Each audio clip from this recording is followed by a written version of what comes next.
Hello and welcome to another episode of For the Love of Sports. My name is Michael Rasile, and this is a show where I get to talk to people in business and sports and everything that happens in between. Today, I have the legend. I can call you a legend, right? At least here in New Jersey, we can call you a legend. Does that mean I'm old? Okay, great point. The youthful legend, Dave Popkin, CEO of Hilltop Management and play-by-play announcer. Dave, how you doing today, man? Doing great. Thanks for having me, Mike.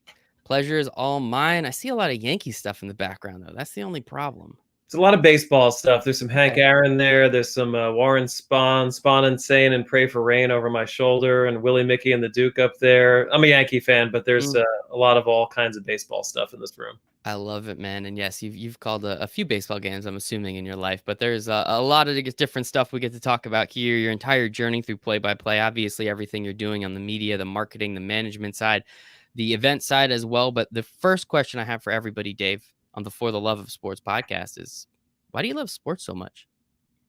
You know, it's fun. The announcing part, I love it because it's unpredictable and because it's a creative outlet and because you need to be prepared for anything. So I like the prep and I like the research. And then there's the performing part too, which I'm a little bit of a ham. So that's helpful to have both, you know, to have the analytical side and then to have the creative side. I mean, I'm also a singer and I've done all kinds of voiceovers, you name it. So it's a good creative outlet for me. And sports themselves are fun. You know, it's unpredictable. It's the toy department of the newspaper, they say, and I think the same is with broadcasting.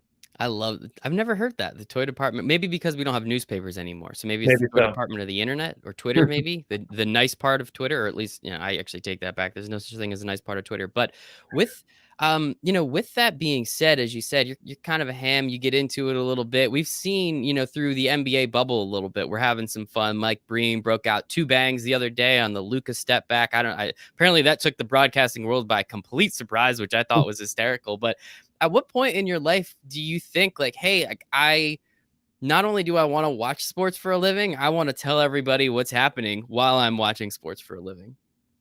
The awakening for me came when I was 16, when my high school basketball coach pulled me aside and said, listen, I'll put you on the team, but you're probably going to be the 12th or 13th man. You're not really going to get into the game unless we're up or down by 30 points. Or here's a video camera. You can record the games and be of more use that way and help us scout ourselves. And I happened to grab a buddy, and he had the camera, I had the microphone, and I did rosters, and I called the game into the camera, and it was like a natural. The coaches are like, what do you want to do with your life? I said, I want to be a lawyer. They said, don't be a lawyer. That's boring. Do this. And so I went to Miami to do that, to be a broadcaster. And they had such great teams there. And I got to do a lot of games there on the air, on the radio station WVUM. So I think from a pretty early age, I knew that I had an aptitude for it. Well, shout out to that coach for putting you down nice and easy there. Hey, you're probably not gonna get to play. You want to make yourself useful? Videotape these games. So I think that is pretty awesome. Good coaching. Yes, very good coaching. Yeah, good on his part. Good on his part. And I guess like with play-by-play, as you said, it is this creative outlet. Now it's interesting that you say that, and I'm kind of curious where you're coming from, because to the average fan or a normal person, you're just telling us what's happening throughout the game. Obviously, as you said, there's statistics, there's some creativity. Everybody's got a fun catchphrase that they like to use. How do you really work your creativity and your personality into a play-by-play broadcast while, you're telling me what's happening? How do you then infuse your own personality and creativity into that?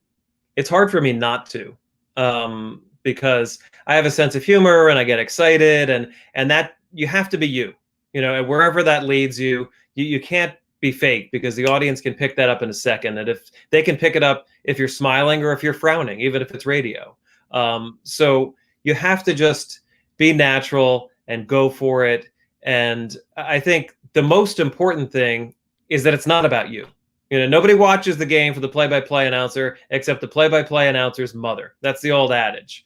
And they want to see the game. They want the score. They want to know the situation. So if you consider the listener, as Marty Glickman used to say, and you treat the audience on radio as if they were blind, then you'll be good, and you'll be doing them a service, and you'll be thought of highly as an announcer. Quick story for you. When I was doing the LIU Brooklyn games, basketball, my engineer was actually blind. His name was Rich Kurlander. And one of the early games, my first season there, he pulled me aside and he said, listen, you need to be more descriptive. I want to be able to see the game. Is it left? Is it right? Is it in the corner? What's the crowd look like? All of these things. Like, the audience is blind like me. And that informed my style. So I have a very descriptive play-by-play style that I think sets me apart from some other people. It's a little busy, but it's exciting. And you're not going to not know what's going on in the game when I'm calling it. I would rather more detail than less detail, right? Like, especially when we're talking about radio, and what an incredible, I don't believe in coincidences, but that is fantastic, that the fortune that you had to be placed with a blind producer, as you said, because everybody on radio is blind. I can't see the game.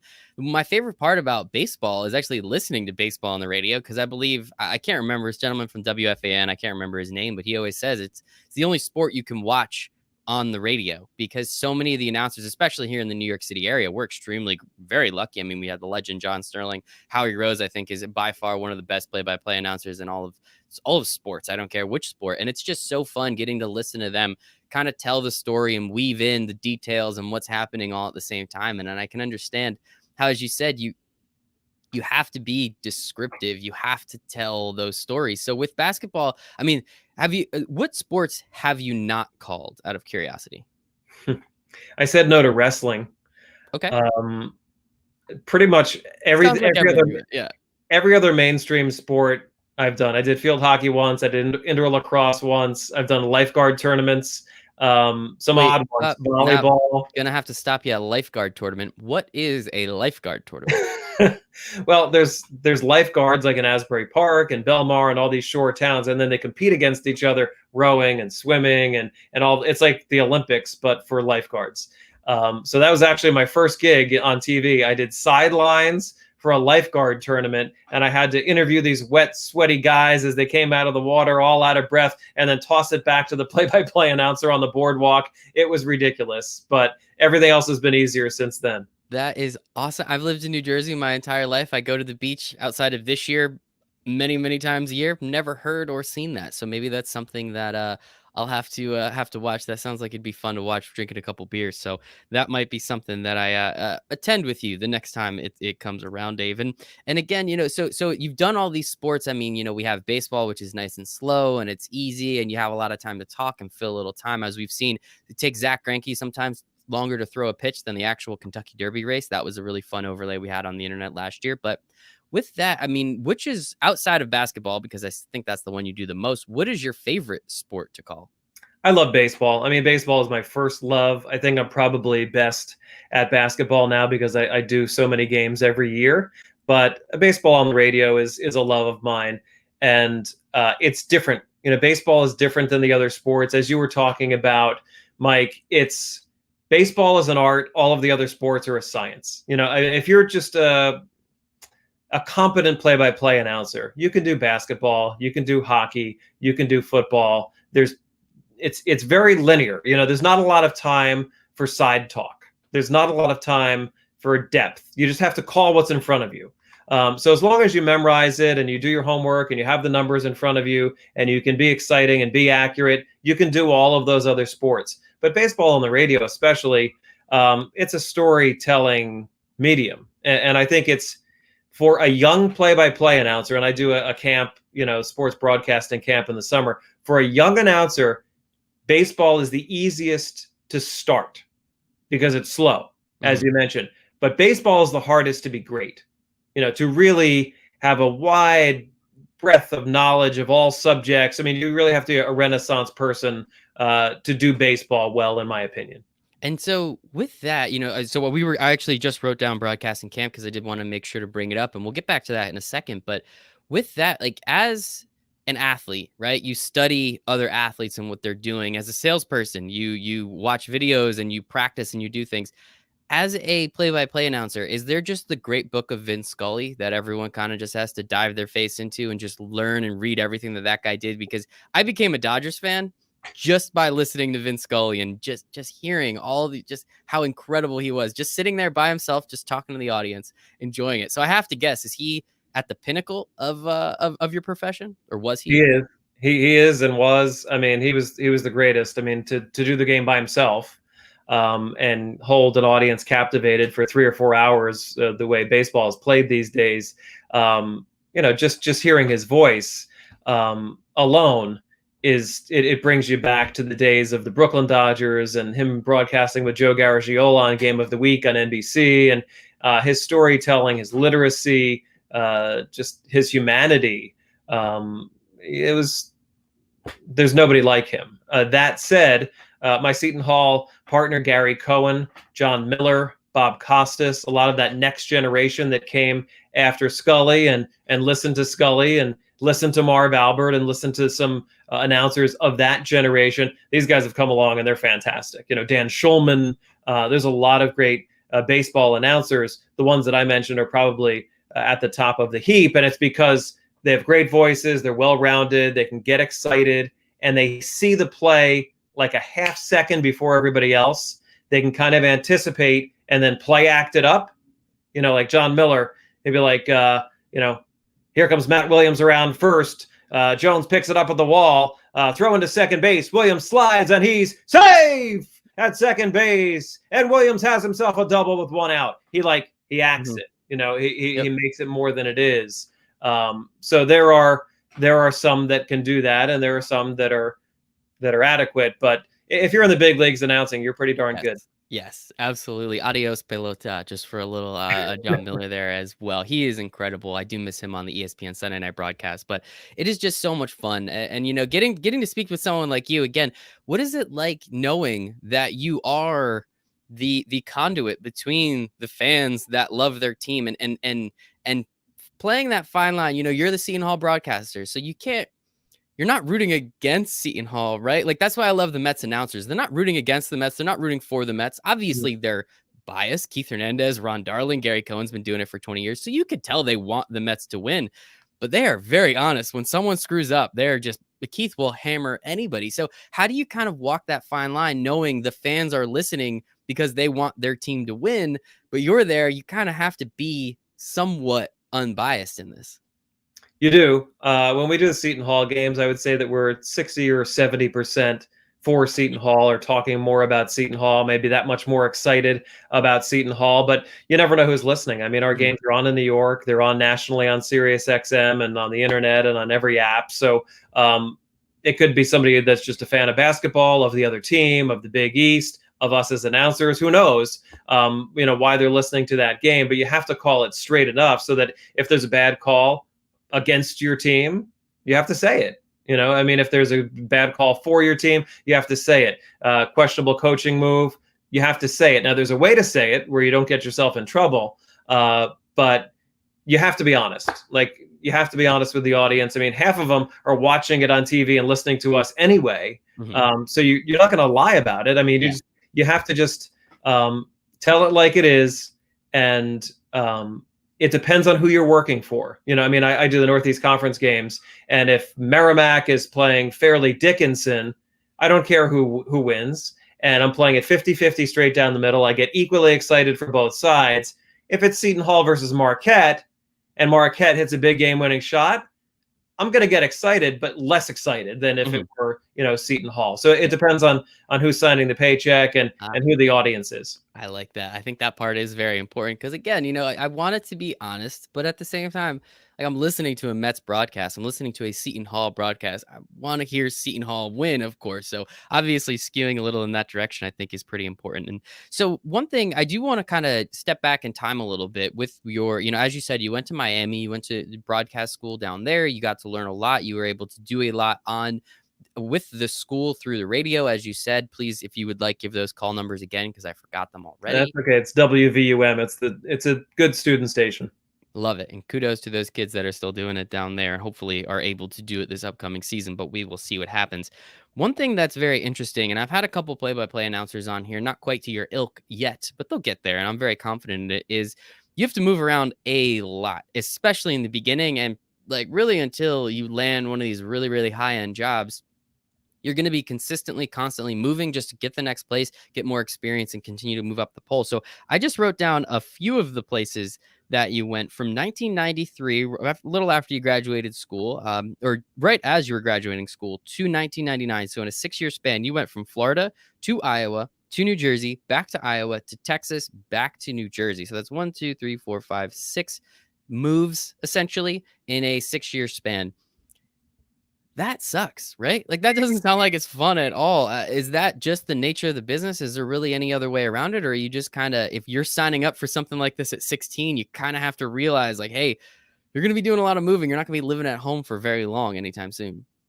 Yeah, there are not many announcers that out of the womb are going to be on network TV like Bob Costas and Ian Eagle in their 20s. So a lot of the rest of us have to go out there and work our way up markets and grind and learn and make mistakes and all of that stuff. So I wouldn't trade any of those experiences. It was not fun sometimes. It was fun sometimes. My first 3 years in Sioux City, I got to broadcast with my best friend, Jim Fravola, who was my broadcast partner in Miami for much of the time as well. And we had like a riotously good time. I mean, our broadcasts were fun and funny, and it was cool. My wife is a very patient person because for me to go away for months at a time, for a baseball season was difficult. Doing the long distance thing, we're still together, 30 years later.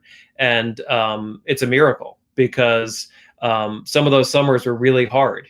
She couldn't come out for the whole summer, whatever. But yeah, I mean, moving up from Sioux City to El Paso was a natural. Sioux City to Des Moines, pardon me, because that was AAA. And even though it was less money, it was a bigger market. It's AAA for the Cubs. It was great. And then I actually moved up to El Paso, which was a lower classification, AA, but it was like a better job. It was a bigger market, more money. I was hosting a sports talk show in the afternoon. Oh, wow. So it was cool, and I got to travel to all of those games. So we flew to all these places that I never got to go to previously. Little Rock in August is fantastic, and Midland, Texas, yeah, yeah, some interesting places. But I never would have seen those places if it weren't for that gig and my partner Matt Hicks, who's actually a broadcaster for the Texas Rangers right now. He was my partner that year in '97. So it's not easy. I don't know that I recommend it to people that want to have a normal life and go to every wedding and funeral and birthday and all that stuff. You miss a lot of that as a sportscaster, but there are a lot of good parts too. I mean, who wants a normal life? Where's the fun in that? Come on, enjoy it. Do it. If you enjoy something like you have, especially as you said, you felt like you were a natural since 16. I mean, you got to run with it. And clearly it's gotten you pretty far. And with that, I mean, at what point, and maybe you still haven't reached that point, you tell me, at what point did you feel like, hey, I made it. Like, I figured out what I'm doing. I'm getting better. I'm good enough, I guess, quote unquote. Did that ever happen at any point during your life, during this broadcasting career of yours? I've always felt that I was pretty good, but I didn't feel like I was at the top level until a couple of years ago, until I was in my 40s. And I think that is not uncommon. I think that I'm going to get better in my 50s because I'm going to know more. I'm going to have more experiences. I'm going to have a better internal database. I'll be able to use my voice better. All of it, it's cumulative. So as you go on, as long as you continue to work hard and get the reps, you get better. It's not like the athletes where they're done at age 33. At 53, I'm hoping that I'm better than I was at 43. So I don't think that I've made it. I mean, I don't broadcast full time for a living. I think at that point, if I'm with a team, a major league team, or with a network where I'm that's all I do, I will feel like I've made it. Now, doing 70 or 80 games a year, various sports, some AAA baseball in Buffalo, a lot of college basketball. It's not enough to live on at the level I want to live. So I have to do other things. So I think there is still the room to grow for me. And I think that, if you dropped me into any arena or stadium right now and said, hey, you have a couple hours, get ready for this game and do a good job, I could do it. I love it. Well, good for you, man. And you make a good point. Like we always look at sports and we realize, athletes from 21 to 31, that's their prime. It's it's like, what other career is it like? Yeah, before your brain's fully developed and only a couple years after is like, that's your prime. And then after that, you have to figure out something else to do. Of course, you're going to get better with time, especially if you work at it like you have been your entire life. By 50, by 60, I mean, as we said, Vince Scully, I mean, obviously I'm, 28 years old, so I didn't really have that much time with Vince Scully, but those last 3 or 4 years, I thought it was immaculate. Everything he said, I hung on every one of his words, and I'm sure he got better over time, right? I've enjoyed Howie Rose more, Gary Cohen more, because over time, they're starting to bring up things that they said years ago or happened years ago that I can relate to and remember. It's like, I remember when Wilmer Flores cried on the field. Who the heck doesn't remember that? They bring it up all the time, which is funny, of course, but it's also something else, right? Yeah, for sure. And it's like your memory in life is like your memory on the air. Sometimes I won't remember what I had for breakfast, but I'll remember the relief pitcher that came into a game in 1993 in my first year in Sioux City. And that's just how the brain works and how a broadcast works sometimes. And it's why you have to read and watch games and pay attention and listen to other broadcasters, because you just don't know, especially in baseball, you don't know what's going to happen that day. Mm-hmm. There could be a triple play. There could be somebody hitting 4 home runs. Perfect game. There could be, you don't know, perfect game. And if you want to talk about Len Barker pitching a perfect game for the Cleveland Indians, in 1984 or whatever that was, 1990, you have to have, it's different. You just have to be paying attention to it all the time. Well, now I have to ask, what is the coolest thing that you've got to call? Like, what is the coolest event or the coolest experience that you've been on the air calling for? I think it was Seton Hall winning the Big East tournament in 2016. Seton Hall hadn't won anything in 23 years. They won the Big East regular season and the tournament in 93. So Gary Cohen had the big call at the end. Isaiah Whitehead hits this driving shot, banks it in. He's going to go to the line to try to take the lead. Kevin Willard falls down on the sideline. He's so shocked, the Seton Hall coach. And Whitehead makes the free throw. Seton Hall upsets Villanova. The place goes nuts because it's the Garden. There's a lot of Seton Hall people there. And Gary had the big call for Whitehead, and the ball went dink, dink, dink, dink, dink, and then fell through. And after Gary was done with the call, I was doing color. I said that ball sat on the back of the rim for 23 years. Because that's what it felt like, for Seton Hall fans. And then to go outside afterwards and to go to the bars in that neighborhood afterwards and see the band playing on the promenade outside the Garden and all the Seton Hall people acting like they won the national championship. I felt so good because Seton Hall had been so good to us. I mean, it's my 18th year coming up with them and with Gary. And Seton Hall's been so good to us, and the fans love us, and it's fun, and it's good to have that connection. So when your guys win, finally, it's like it was a relief, and it was a fun event, and the aftermath was cool also outside. That must have been incredible. Great call too. It's on the rip for 23 years. That's fantastic. Kudos to you. It's like you're a professional or something. And with that, just out of curiosity, 2016, didn't Villanova actually win the national championship that year? Yeah, they did. Yeah, we were the last team to beat them. Yeah, look at that. That's pretty sweet. I love that. And then they lost the first round to Wisconsin, I think, the next year, or the second round, something weird like that. But then won the national championship again, right? Yeah, at least they beat UNC that first one. That was bang. That was another one. Jay Wright calling bang. I thought that was fantastic, but that's a whole nother thing. Yep, that was great. With going back to the journey, and again, how you get to this point to be able to call that amazing opportunity with Gary Cohen, again, one of my favorites, which I think is really cool. As we were saying before, you have to move, you have to do a lot of things. You have to be away from your wife. You have to be away from your family for a very long time. Have you seen this weed out, I guess, for lack of a better term, some just incredible announcers that just did not have and I can't really blame anyone, moving 6 times to multiple states in a span of a few years. That sucks, as I said before. Have you seen that weed out some pretty incredible play-by-play announcers that just could not deal with that aspect of it? Yeah, there's no doubt. Now, some of the better ones, they click right away. Like Gary was in the minor leagues like 3 years before he made the Mets. Mm-hmm. And he said to me privately that if it would have gone another year or two, I would have quit. Wow. He would not have stuck it out in the minor leagues because it's so arduous. Mm-hmm. and the payday is not there and all those other reasons. And I'm sure that it does. There's somebody that comes to mind at Miami right now who was a natural, but this guy went on and he did something in finance and he made all kinds of money and he has a different kind of life and that's what he valued. at that time, and I think it's worked out fine for him. But he was really good at it. Mhm. He was really good at it. And there's another guy. He's actually Ron Berkowitz, who has been on TV some, and he's A-Rod and Jay-Z's PR guy. And he's still in sports. He still gets the fix. He's a big Miami booster and all that stuff. He was a very good broadcaster and still is, I'm sure. But he chose a different path. He went with like PR agent type stuff.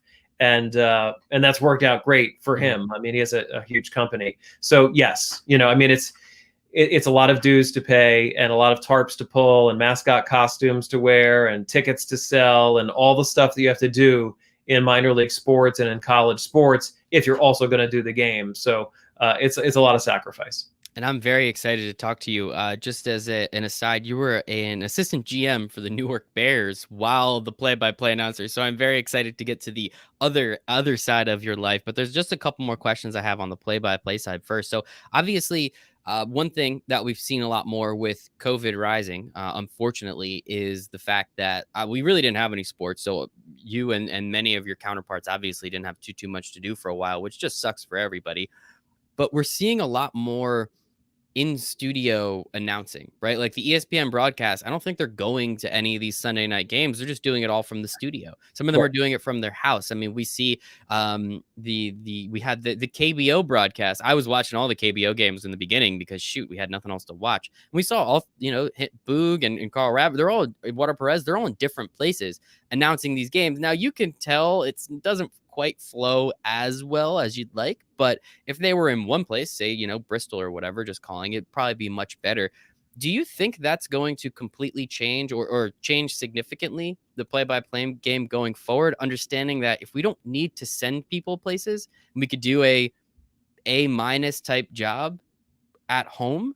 Do you think that's something that's going to change and allow more people to enter this type of industry? I don't know if it's going to let more people enter the industry. I mean, there obviously been more opportunities for people as all of these colleges and minor sports teams broadcast everything, at lesser quality, 3 and 4 camera shoots, less than that. I don't know where it's going to go after COVID. I think this is what we're going to see until next year at this time, maybe.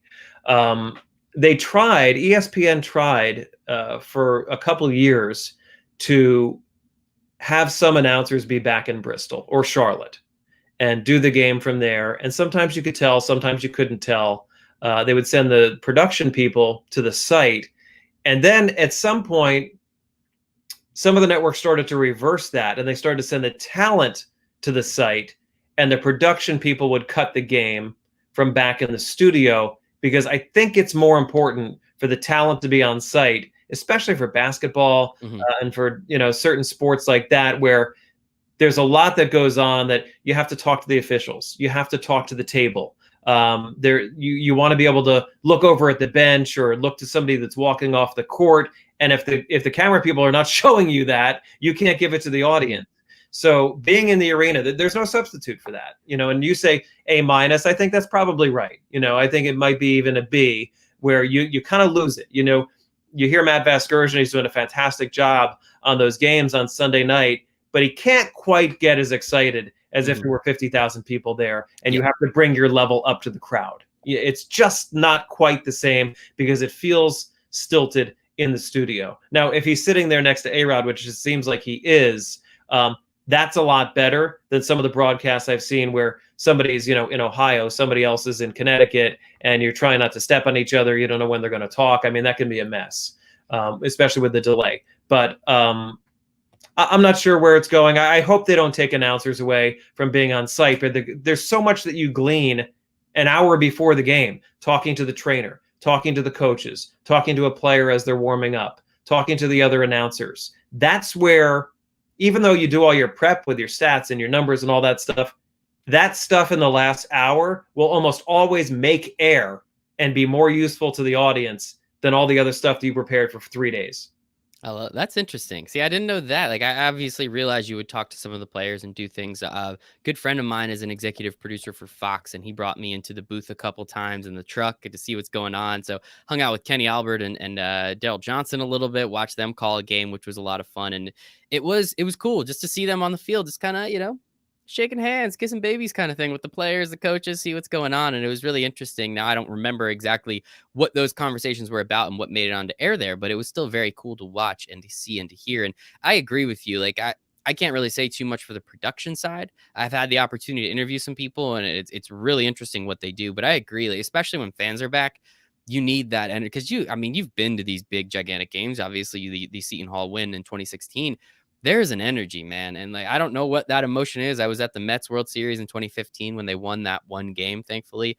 I've never felt that feeling before. And, being a Mets fan, I don't think I'm ever going to feel that feeling again, but there was something there and I loved it and I got up for it. And I've never felt that ever again. And it's just an incredible feeling that you can feed off of, I believe, energy and, all that stuff. So it's very, very cool and very interesting. But I appreciate this side of the conversation, Dave, but there's a lot more to you than just being a play-by-play announcer. As you said, it is not your, one day when it does become your full-time gig, I would love to have you back on again and we can talk about, whatever the heck you're doing, but you also have some other stuff you're doing. So let's kind of transition this real nice. I think this is what they call in the business a segue. So you also work for the sports broadcasting camp with our good friend David Cerroti. If you haven't listened to his episode, everybody go back into the files and check it out. He's a good dude.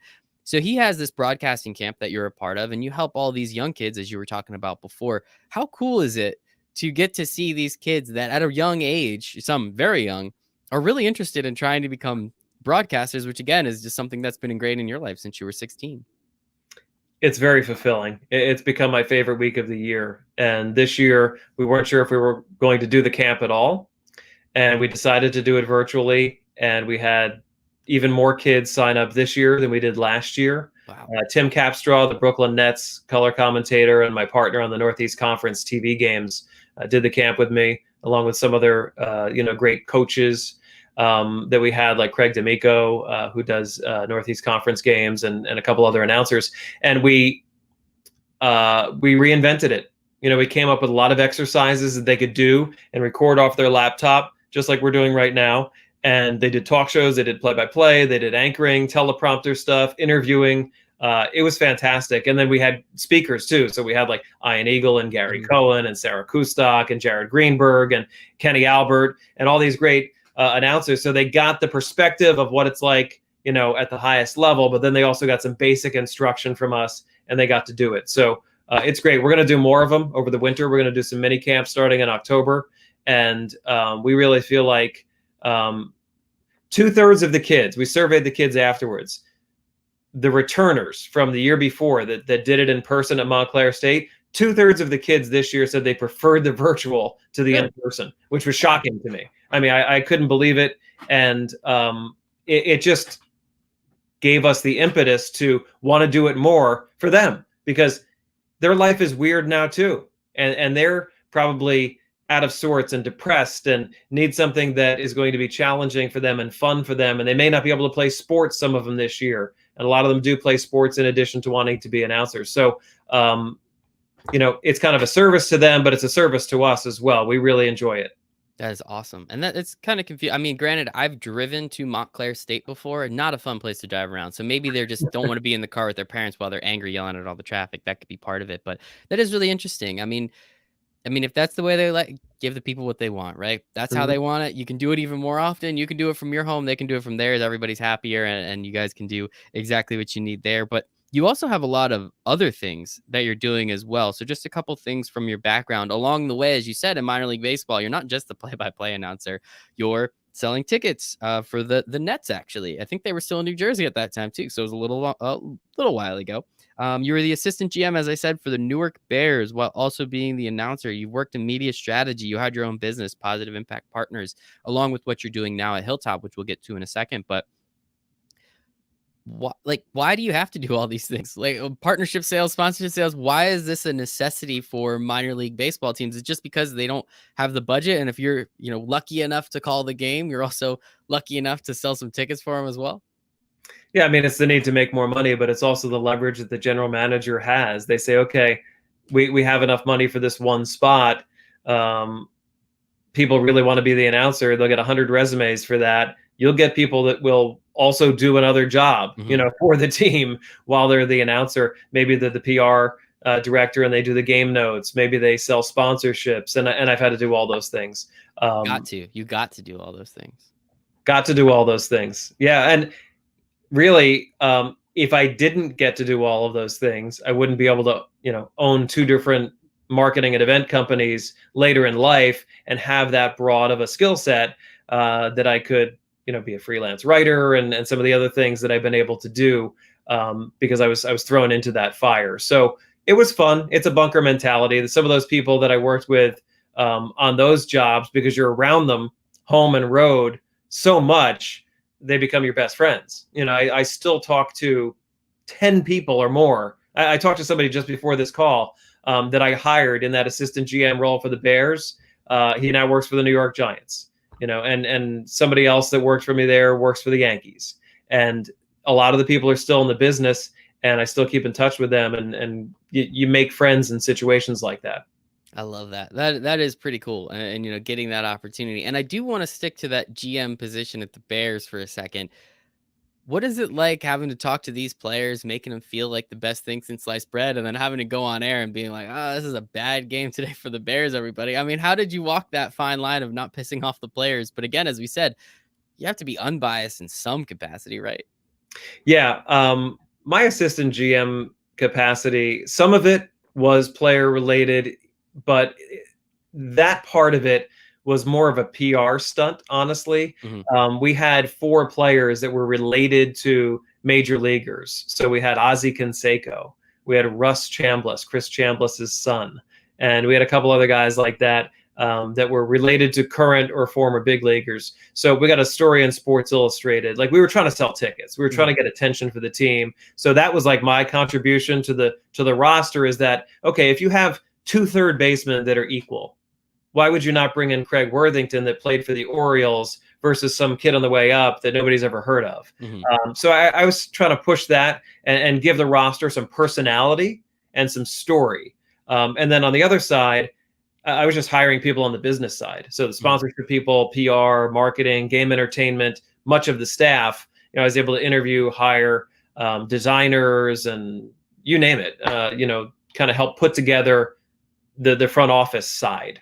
And that was great. I mean, that was really educational, and we had it going there for a couple of years. I mean, the team and the stadium do not exist anymore. That was 20 years ago, and a lot of those teams have gone away. But for the first couple of years that I was there, we did great. It's interesting. Newark Bears. My mom.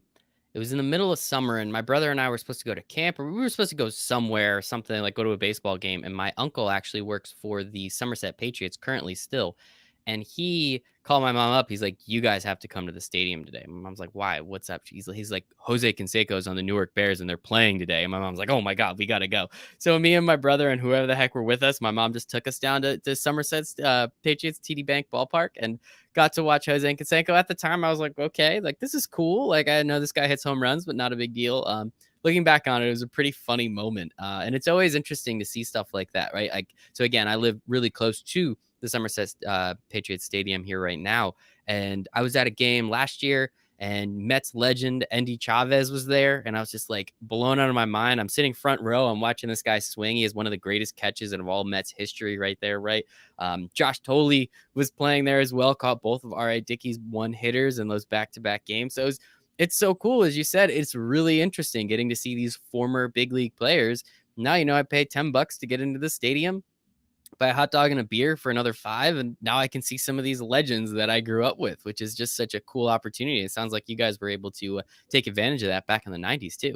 Oh, for sure. Yeah. I mean, even in the Northern League, the first couple of years, Mike Veck and St. Paul Saints, we had Pedro Guerrero in that league. We had Leon Durham. Darryl Strawberry was in that league. Wow. Oil Can Boyd. That's the beauty of independent baseball. You can sign whoever you want, and you can make the roster whatever you want it to be and make it interesting to your fan base. And the guys hang around more than 1 year very often. So you could get a fan favorite in St. Paul that plays 3 or 4 years for that team that's still good. Maybe it's a former major leaguer that's now a double to triple A caliber player, that's not embarrassing himself, that just wants to keep playing. Yeah. Ricky Henderson played for the Bears after he retired from the big leagues. Yep. Not that even technically, I don't know if he's retired yet, but but yeah, I mean, that was the beauty of independent baseball. And I was in a couple of those leagues, and it was fun for the fans, and there's a special you should check out if you haven't already on Netflix about the Portland Mavericks back in the 70s. Bing Russell was the owner's name. He's Kurt Russell's father. He's a famous actor himself, and he bought this team, and it was the only independent team in the Northwest League, and he put all these characters on the team, and they started selling a lot of tickets and started winning a lot of games because he did it his own way, and I felt like that was a cool movie and a compelling documentary.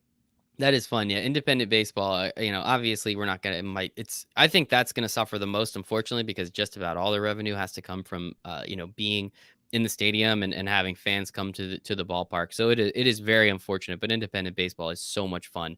Again, just being here in New Jersey, I'm very lucky being so close to a stadium. Again, having a family member that's worked there for feels like well over 20 years at this point. It's just so cool to see, again, these legends, but also some of these young guys. And again, it's a nice thing to do. You want to go to a game. I don't want to go all the way to the 7 line to get, the LIRR just to go to a Mets game to watch them lose, spend $150 on those tickets. I'll go to the Somerset Patriots, leave after the 7th inning, have 2 beers, 2 hot dogs, and a ticket for under, $25? That's not that bad. That's not that bad. And we need to do some more of that. But as you said, with all of these opportunities along the way that you got to do with, being the play-by-play guy, they needed all these other opportunities and you were lucky enough to do them.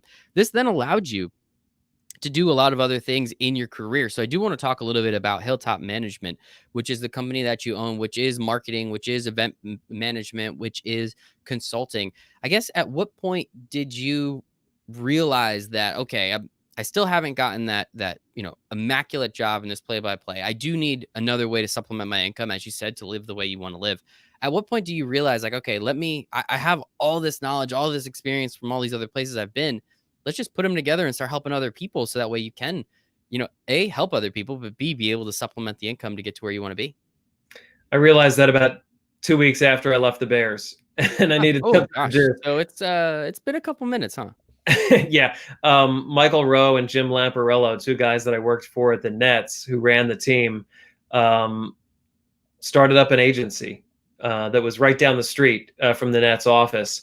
And they started gathering clients like Army and Army Athletics and Seton Hall and some of the minor league teams in the area, the New York Liberty, the Red Bulls, things like that. And they needed somebody that had a wide skill set, the kind of a utility guy that they could throw in there and take care of it. And I was that person, for a while. And then, Jim and I became partners in a business right after that. I did that for 10 years and then started Hilltop about 7 years ago. And we had a wide variety of clients from AVP, pro beach volleyball to, college sports, minor league baseball, you name it. The Bears ended up becoming a client later on, Seton Hall as well. So those were all good learning experiences, on how to market, how to sell, how to move the needle for some of these people that needed an outsource, that couldn't do it with who they had internally. And we had some of this experience, at the NBA level and at other levels that were useful to them. So it was all fun. It was all good. That is awesome. And so I guess who are some of the places that you're working with, or some of the places that you've been recently working with to help, especially during this weird time that we're in right now? Yeah, a lot of the stuff in the past 7 years with Hilltop has been athletic events, but for nonprofits. So fundraisers. Mm-hmm. So walks, runs, spinning, golf, galas, all of these things that raise money for, like, ALS, Lou Gehrig's disease, American Lung Association, Susan G. Komen, Crohn's and colitis, things like that. That was a big part of our business for a while until COVID. And, we also did video production. So that was just an extension of my broadcasting, to be able to write and voice that stuff and produce these pieces for, different clients that have communication needs, because you still need to reach customers. You still need to reach employees.